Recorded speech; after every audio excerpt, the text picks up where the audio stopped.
I I apologize. I forgot my reading glass, so you have to make do with my squinting eyes. I'm going to read from the very first pages of the book, first page and a half. It's the introduction of the to the book. The rain is coming down hard. I'm nursing a drink at a bar somewhere in the outskirts of Antananarivo, Madagascar, when a smallish Chinese man of dark complexion sits down next to me and starts making small talk in Mandarin. Where are you from? Where are you going? What's your name? By this time, I figured out that he's Cantonese, so I switched to our common dialect. What's yours? Ah, just call me Ah Wong, he says. Ah is a colloquial Chinese prefix used with a shortened form of someone's name, usually one syllable, to express familiarity, like my friends call me Ah Guan.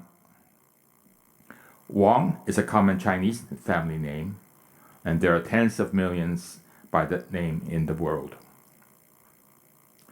What are you doing here? My turn to ask. Just prospecting here and there in the mountains. For gold? I'm curious. The island's central highlands are rich with precious metals, mineral deposits. Oh, it's a long story. I've been here for months, leaving soon. Wong is evasive. So, what is he really doing here? I've watched enough Hong Kong gangster movies to recognize this cagey dialogue. For all I know, he may not even be a Wong. Early in the evening, on my arrival from Johannesburg, I was picked up by Paul Lee Sing Chung. We drove for what seemed like an eternity on back roads through blinding rain, in the dark, to get to this bar. Paul is a Sino-Mauritian who has lived in Madagascar for 30 years. He's part owner, just for the fun of it, of this restaurant cum boarding house where I'm staying for the night. Let's eat, Paul says. Having traveled all day from Cape Town on the other side of the continent, I'm famished. The dinner is mouth-watering. We have Mauritian-style fried rice and the Creole classic rouget de boeuf, beef braised in a rich tomato sauce with onions, garlic, chilies, ginger, thyme, and coriander. At the end of the meal, Paul asks the kitchen for soup chinoise. Try this. This is the national dish in Madagascar, he says, pointing to the steaming bowl of wonton soup. There are two major cultural imports from China in the country. This is one of them. The other is the rickshaw that you'll see where you're going. Madagascar is one of the last places on earth I would expect to find Chinese settlement. And now I find out that wonton soup and rickshaws have contributed to the rich cultural tapestry here on the Big Island. Have you eaten yet? This colloquial Chinese greeting is akin to asking, "How are you?" in a culture where food plays such an important role in life. Asking if someone has eaten shows that you care.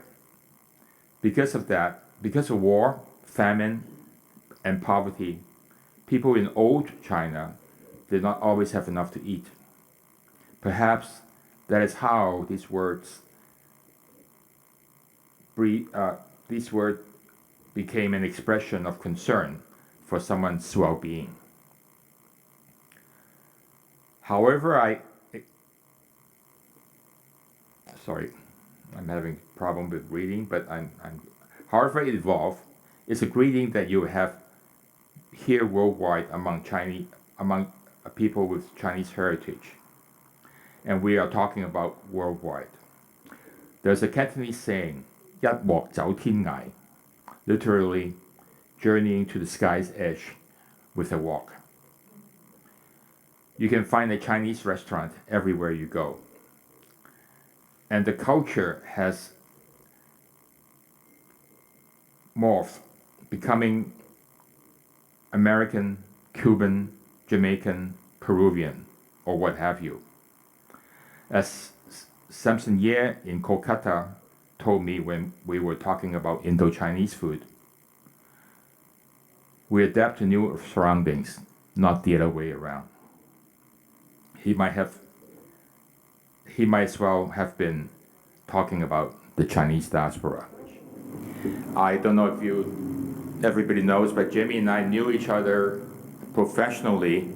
Her as a lawyer, me as somebody who was working on a refugee from Hong Kong. And I was asking her guidance on some legal briefs, and that was 6 months or before she discovered that we were both writers, that we were both coming to LiterASIAN. So I had the same aspiration. There were 3 things I told my publisher that I would insist on.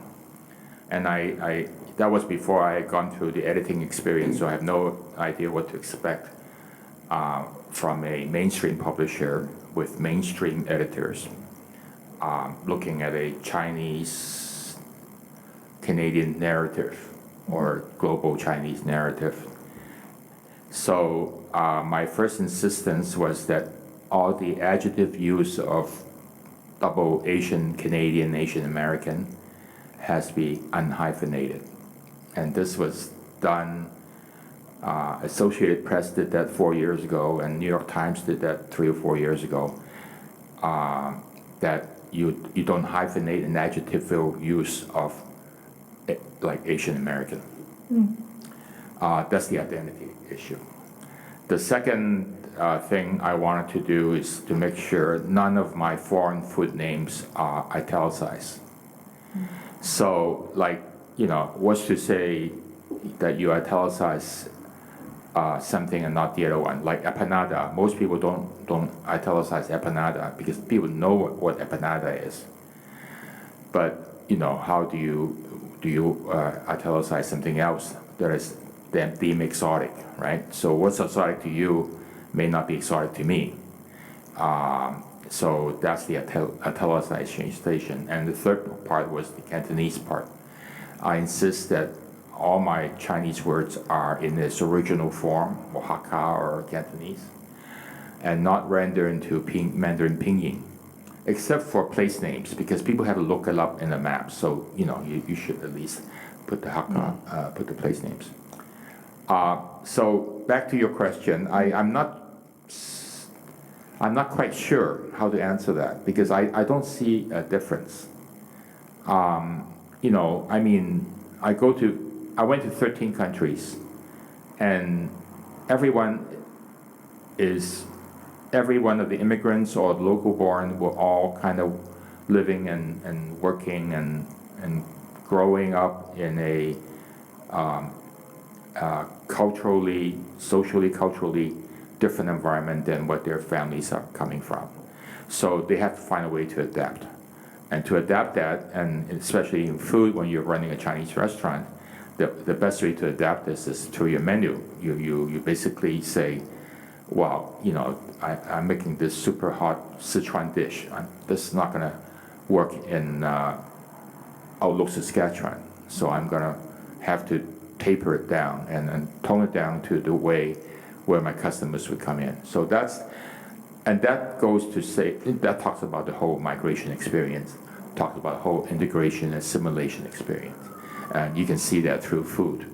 So I don't see any difference how Chinese immigrants or local born Chinese who have to live in within the mainstream, so-called mainstream culture, mainstream social environment.